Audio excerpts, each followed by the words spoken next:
ভাবির পেটে যে বাচ্চাটা ওটা কি তোমার না? তুমি কি অস্বীকার করতে পারবা? 100% অস্বীকার করতে পারো। এটা তো ভাবনার বাইরে। তুমি কি বলতেছো এগুলা? আচ্ছা আশিক, এই কথাটা তুমি কি কোরআন শরীফে হাত দিয়ে বলতে পারবা? কোরআন শরীফে হাত দিয়ে বলবো মানে? তো ন্যারো মাইন্ডের একটা কথা বলছো তুমি। এটা কোরআন শরীফ তাই নামতেছো? মানে কোরআন শরীফ কি এতটাই সস্তা? হ্যাঁ, কিছু কোরআন শরীফে হাত দিয়ে বলতে পারবা? আমি কি চোর নাকি যে আমি কোরআন শরীফে হাত দিয়ে বলবো? আজ এরা ফ্যাশন, এসব কথা কখনো বলবা না।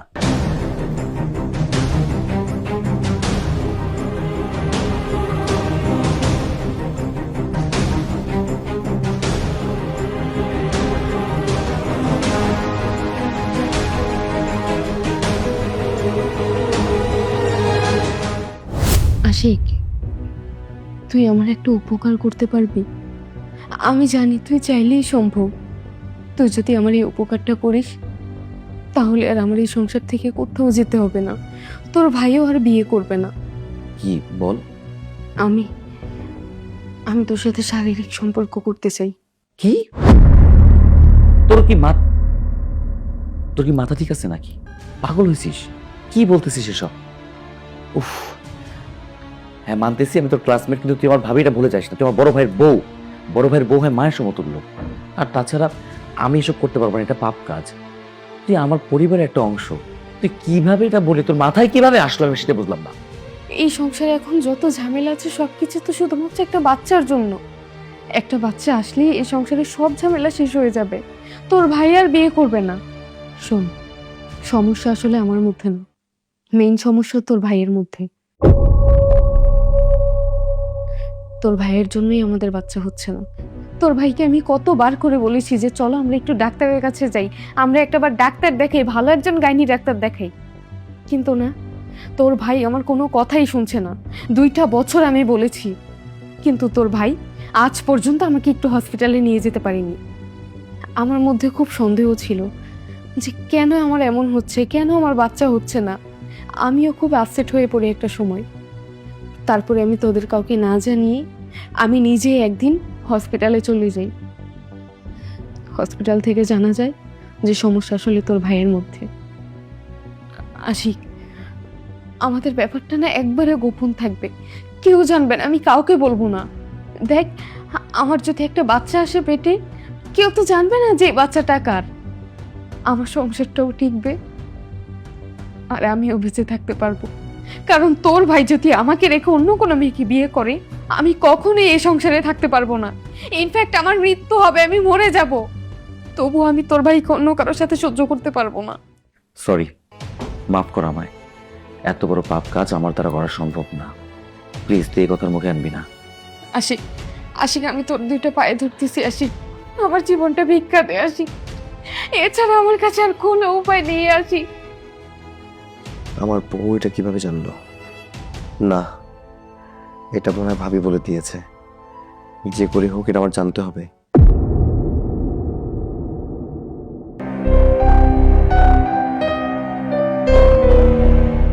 ভাবি, তোমার সাথে আমার কথা আছে।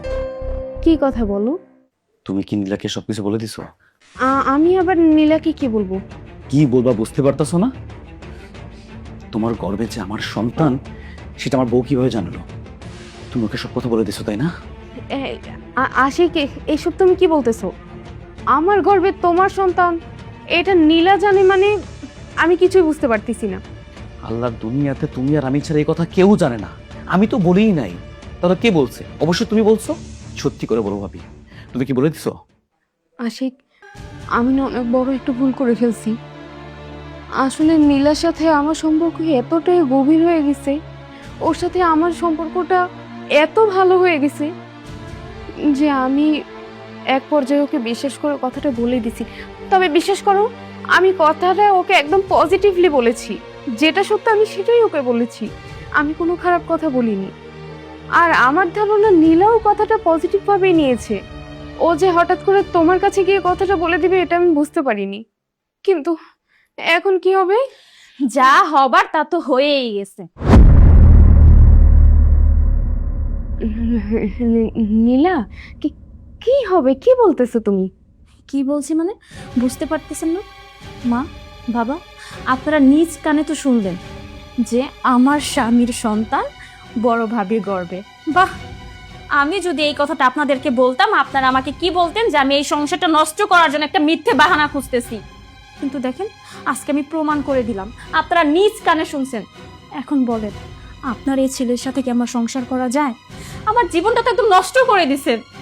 আমি কত আশা নিয়ে এই সংসারে আসছি, বাবা মা ভাবি আমার স্বামী বড় ভাই, আমি সবাইকে নিজের আপন ভাবছি, এই সংসারটাকে কতটা না ভালোবাসতাম। কিন্তু দেখেন আমার স্বামী আমার সাথে চিট করছে। আমার তো আগেই বোঝা উচিত ছিল, যখন বড় ভাবি বলছে এই দুজনের মাঝে নাকি ভালো একটা সম্পর্ক, কিন্তু দেবর ভাবির যে নোংরা সম্পর্ক সেইটা আমার জানা ছিল না। আমি এই বাড়িতে আর একটা মুহূর্তও থাকবো না। আমি আমার বাবাকে কল করে দিছি, আমি এই বাড়ি থেকে চলে যাচ্ছি। আর আশিক তুমিও শোনো, আমি যাওয়ার পরপরই ডিভোর্স লেটার পাঠিয়ে দিব, আশা করি তুমিও সাইন করে দিবা। তোমাদের এই নোংরা খেলাটা আমি আর দেখতে পারতেছি না। আশিক, ছোট বৌমা এসব কি করে গেল? এসব আমি কি শুনতেছি? তুই আমাদের সন্তানের এমন একটা নোংরা কাজ করতে পারলি? আরে এরকম একটা খারাপ কথা শোনার আগে আমার মনে রইল না কেন?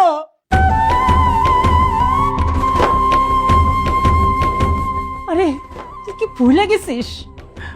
বড় ভাবি হইল মায়ের সমতুল্য। যাদের মা না থাকে তারা বড় ভাবিকে মা বলে ডাকে, আর তুই এমন একটা নোংরা কাজ করলি বৌমার সাথে। এটা আমি ভাবতেও পারিনি। তুই আমার সন্তান, আমাদের সন্তান। বাবা আমি আসলে তোর মতো কোলাঙ্গারের মুখ আমি আর দেখতে চাই না। তোর জানবো যে আমি ভুল করেছি, আমি পাপ করেছি। সব দোষ আমার। তোমাদের কথা শুনে ওর সাথে আমি সংসার করেছি। আমি বিয়ে করতে চেয়েছিলাম আর তোমরা আমাকে বিয়ে করতে দাওনি। তার ফল কি পেয়েছি আমি? আমার বউর গর্ভে আমার ভাইয়ের সন্তান। ছি, আমার বাপ তো ঘৃণা লাগছে। ভাইজান, ভাইজান তুমি ভুল বুঝো না, আসলে সত্যিটা আমি বলতেছি।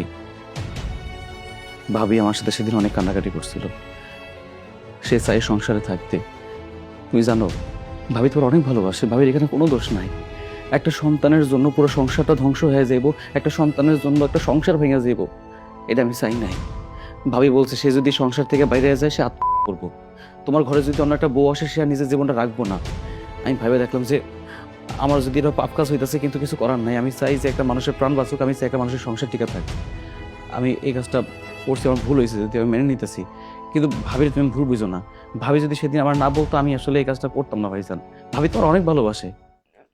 না না, তোমার ভাই যা বলছে সবকিছু মিথ্যা কথা। তুমি দয়া করে তোমার ভাইয়ের কথা বিশ্বাস করো না। তোমার ভাই আমাকে জোর করেছে, কিন্তু আমি লজ্জায় কাউকে কিছু বলতে পারিনি। তবুও আমি বলতে চেয়েছিলাম। যখন দেখলাম যে আমি কনসেপ্ট করেছি, আমি ভাবলাম যেহেতু একটা বাচ্চা নিয়ে আমাদের সংসার ভেঙে যাওয়ার পর্যায়ে চলে আসছে, এখন তো আমার পেটে একটা বাচ্চা আছে, এই ভেবে আমি চুপ করেছিলাম, শুধুমাত্র আমার সংসার বাঁচানোর জন্য, এছাড়া আর কিচ্ছু না। ভাবি তুমি তুমি এত বড় মিথ্যা কথাটা বলতে পারলা? চুপ, একদম চুপ। তুই আর একটি কথাও বলবি না। তুই এখন এই মুহূর্তে তুই আমার বাড়ি থেকে বের হয়ে যাবি, এখন বের হয়ে যাবি। আমি তোকে ত্যায্যপুত্র করলাম, বেরো।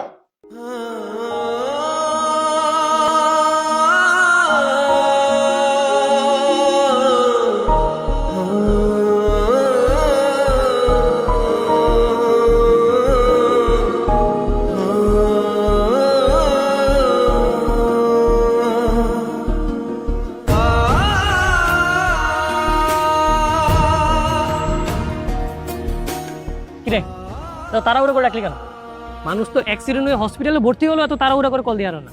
তোর কি কুত্তা কামড়েছে? আরে আমি তোর সাথে কথা বলতেছি, তুই আমার তাড়াহুড়ো করে কল দিয়াই না। ওই দেখ পিছনে কুত্তা আছে, ওই কুত্তার মতো বসে বসে জুমাইতেছিস কেন? আচ্ছা কি হয়েছে আমার খুইলা কত? আমি আর বাড়িতে যাবো না। যাইস না, তুই সারাদিন বাইরে থাক।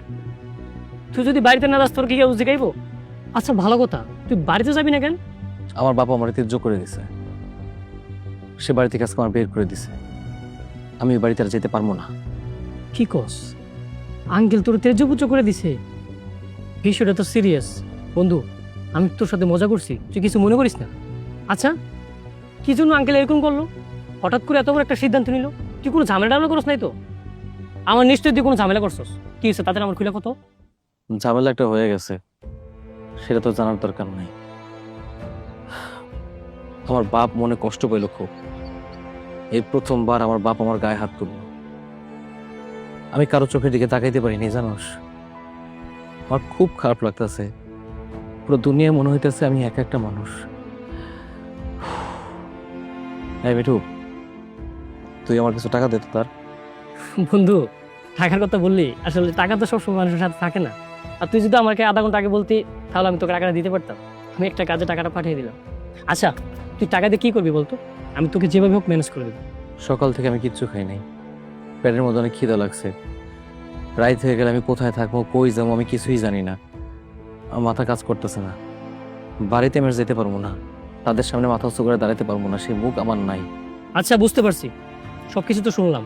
এখন রাগ খুব বাদ দিয়ে চল বাড়িতে যাই, আঙ্কেল আন্টিকে বুঝিয়ে বলি, তাহলে হয়তো ওনারা বুঝতে পারবে। তোর সাথে আর এরকম করবে না। চল আমার সাথে বাড়িতে চল। আরে আমি কি তোমাকে ফাইজলামি করতেছি নাকি? আমি সিরিয়াস কথা বলতেছি। আমি এমন একটা কাম করছি, আমি আর কোনোদিন আমার বাপ মার চেহারা দিয়ে তাকে কথা কইতে পারবো না। আমি বাড়িতে যাইতে পারবো না। তুই বুঝতেছিস না কেন? আরে শোন, এই পৃথিবীতে পরিবার ছাড়া কেউই আপন না। তোকে থাকতে দিবে 5 দিন, 7 দিন, 10 দিন, তারপর কি করবি? তারপর তোর নিজের রাস্তা নিজেই খুঁজে বের করতে হবে। অতএব পরিবারের কাছে ফিরে যেতে হবে। ধরো আমি তোর বন্ধু, তোকে আমার বাসায় 10-15 দিন রাখলাম, তারপর আমার নিজে থেকে খারাপ লাগবে, তোকে বাড়ি থেকে বের হয়ে যেতে হবে। তখন কি করবি? তাই বলি কি বন্ধু, রাগ খুব বাদ দিয়ে চল আমরা বাড়িতে যাই। বাড়িতে যেয়ে আন্টি আঙ্কেলকে বুঝিয়ে বললে হয়তো ওনারা বুঝতে পারবে, তোর সাথে এরকম করবে না। এই তুই যা, ওর তুই যা। তোর ভুল হয়েছে এখানে আমার ডাইকা আনা। তোর টাকা পয়সা লাগবে না, তোর বাড়ি ঘর লাগবো না। তোর যা মনে তুই তাই কর। তুই আমার বন্ধু না, তুই আমার শত্রু। আমি একটা বিপদে পড়ছি, কথা আমি বলতেছি যে আমার অবস্থাটা খারাপ। বাসা ডাকার কি হয়েছে, ঘর থেকে বাইর করে দিচ্ছে, আমার বাবা আমার তেজপুত্র করছে। তোর কথা কানেই যেতেছে না, তুই তোর কথা কয়ে যেতেছস। লাগবো না, তুই জানিস সর যা। আচ্ছা, আর রাগ দেখাতে হবে না, চল আমার বাড়িতে চল। আমার বাড়িতে গিয়ে আগে খাওয়া দাওয়া করবি, তারপর দুজন বসে রিল্যাক্সে দেখি কি করা যায়। চল। আরে আয় না, সারাক্ষণ মন খারাপ করে বসে থাক।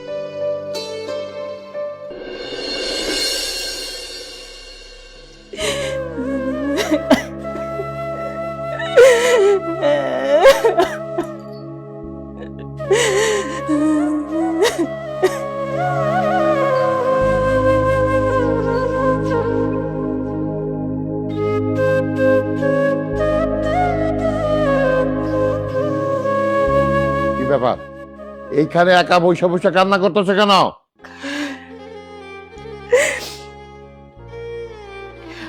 এমন ভাবে জিজ্ঞেস মনে হয় কি তুমি কিচ্ছু জানো না যে কি হয়েছে।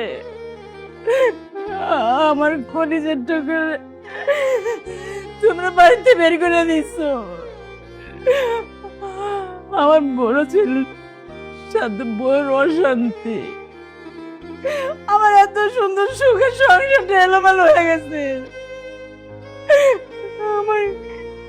আমার কিচ্ছু ভালো লাগতেছে না, কিচ্ছু ভালো লাগতেছে না। আমার ছেলেটা কই থাকবো, কি খাইবো, কার কাছে থাকবো? আচ্ছা, আমার একটা কথা কত, তুমি আজকে কতটা দিন হয়ে গেল আমার পোলাটা আমার মা করে ডাকে না। তোমার কি বিন্দু মাত্র খারাপ লাগে না? বিন্দু মাত্র খারাপ লাগে না তোমার আমার ছেলেটার লেগা? তুমি কেমন বাপ, তুমি কেমন বাপ? তুমি কি মানুষ না তুমি পাষাণ? কোনটা?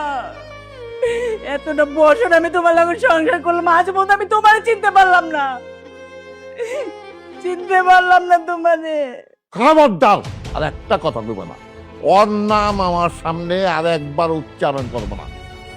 ওর জন্য আমার মানিজ্য সব চলে গেছে। আশেপাশের লোকজন আমার দেখলে সিঁচির মতো।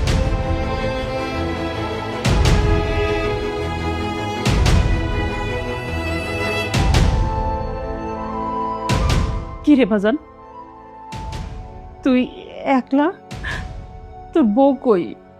মা, আমার বউ আর আসবে না। কি বললি? বৌমা আসবে না? আমি আমার শ্বশুর বাড়িতে গেছিলাম, আমার বউ আর কোনোদিন আমাদের বাড়িতে ফিরে আসবো না। আমার বউর একটা ছেলের সাথে প্রেম ছিল, ওই ছেলে নিয়ে ভাগ্যে গেছে। আশিক যা করছে আমাদের সংসারের জন্য করছে, আমাদের ভালোর জন্য করছে। আমরা মিশা মিশা ভুল বুঝে ওরে বাড়ির থেকে বের করে দিচ্ছি। কি? হ্যাঁ, এখন কার কথা কইবা? এখন কারে বাইতে বের করে দিবা? কই, আমারও বাইতে বের করে দাও, আমার বড় পোলারও বের করে দাও বাইর থেকে। ওই ওই ওই মায়ের লেগা আমার পোলারে বাড়ি করে দিছো বাইর থেকে। কই কই তুমি আদরের বউ? আদরের বউ অন্য পোলার হাত ধরে চলে গেল কি লিগা? কি লিগা চলে গেল? আমার ছেলে যেটা করছে, ওর ভাইয়ের মুখের দিকে তাকায়, ভাবের মুখের দিকে তাকায়, আমগো সুখের লেগা করছে আমার ছেলে। আমগো সংসারটা যেন না নষ্ট হয়ে যায়, না ভাঙে যায়, সেজন্য আমার ছেলে এই কাজ করছে। অথচ তোমরা সবাই মিলে আমার ছেলেটারে বাড়িতে বাই করে দিচ্ছ, কত অপমান করছো। আমি জানি না আমার নয়নের মনি কই আছে, কোথায় আছে।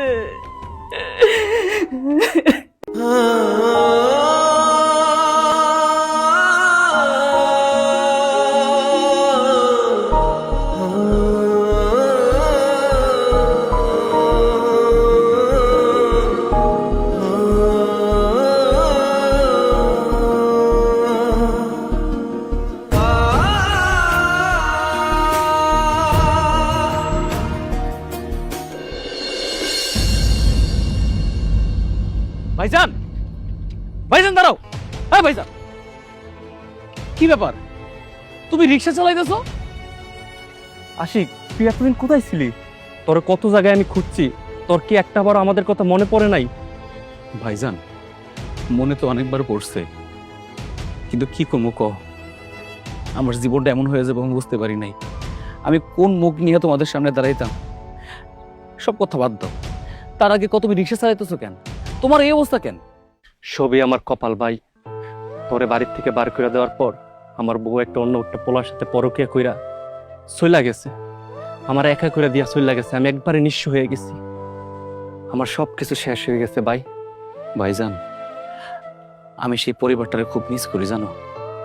কতদিন হয়েছে আব্বা আমার মুখটা দেখি না। আব্বা আম্মা কেমন আছে?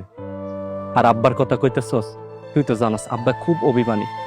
আমার বউ যখন পরপুরুষের সাথে ভাগিয়ে গেল, মানুষ বাইরে গেলে নানান ধরনের কথা বলতো, আব্বা সহ্য করতে পারে নাই, তাই তার নিজের জীবনটা শেষ করে দিল। কি? আব্বা নাই? আব্বা মারা গেছে? এটা তুমি কি শুনেলা ভাই? আব্বা নাই? জানো, আব্বা মনের ভিতরে খুব কষ্ট নিয়েছিল, আমার কত ভালোবাসতো, আর সেই আব্বা মনের ভিতরে কষ্ট নিয়েই গেল। আমি যে একটাবার বলতে পারলাম না যে আমি ভুল করি নাই, আমি অন্যায় করি নাই। আমি যা করছি পরিবারটার জন্য করছি, আমার মতো সন্তানের জন্য। আব্বা মানুষের কাছে ছোট হইল। আরে আমার বাবা। ভাইজান, মা মা মার কি অবস্থা? আমার মা ঠিক আছে তো? আমার মার কিছু হয় নাই তো? আর আম্মার কথা কইতেছস, আব্বাই মরে যাওয়ার পরে আম্মা স্ট্রোক করে প্যারালাইসিস হয়ে গেছে, আর আমি তো কোনো কাজকর্ম জানি না, তাই বাধ্য হয়ে রিক্সা চালাইতেছি। আর আমার তো মা, তুই তো বেমানের মতো দূরে সরে থাকলি, আমি তো পারলাম না। মারে খাওয়াইতে হইব, মার ওষুধের টাকা জোগাড় করতে হইব, আমার কত কাজ রয়েছে মার প্রতি। আর মায়ের দায়িত্ব পালন করার জন্য আজ আমি রিক্সা চালাইতেছি। অনেকবার মনে পড়ছে, অনেকবার মন চাইছে ফিরে যাইতে, কিন্তু পারি নাই। যতবার ফিরে যেতে চাইছি ততবারই সেই কাল রাতের কথা মনে পড়ছে। ভাইজান, আমাকে কত সুন্দর সাজানো গোছানো একটা সংসার, আমরা তো পারতাম অন্যান্য পরিবারের মতন সুন্দরভাবে জীবনযাপন করতে, কিন্তু দেখো আমাকে ভাগ্য আজকে আমাকে কই নিয়ে আসলো। এমনটা তো হওয়ার ছিল না ভাইজান। আমার পরিবারটা ছিন্ন বিচ্ছিন্ন হয়ে গেছে। আমি না আমি রাগ করে থাকতে পারি নাই। আমি ভাবছিলাম যে আমি আবার বাড়িতে ফিরে যাই, কিন্তু একটা কারণে যাই নাই, সেটা হচ্ছে তোমার বউ। আমার কারণে যদি তোমার সংসারটা ভেঙে যায়, আমি সারাটা জীবন নিজের ক্ষমা করতে পারবো না। ভাইজান, তুমি কোনো চিন্তা করো না, আমি মারে বড় ডাক্তার দেখাবো, তোমার কোনো কাম করতে হইব না। আমি আছি তো, আমি আবার সেই সুন্দরভাবে সংসারটা গোছায় ফেলবো, আমরা আবার একসাথে থাকবো। ভাইজান চল, রিস্কে চল, আমি আজকে তোরে নিয়ে যাবো, চল।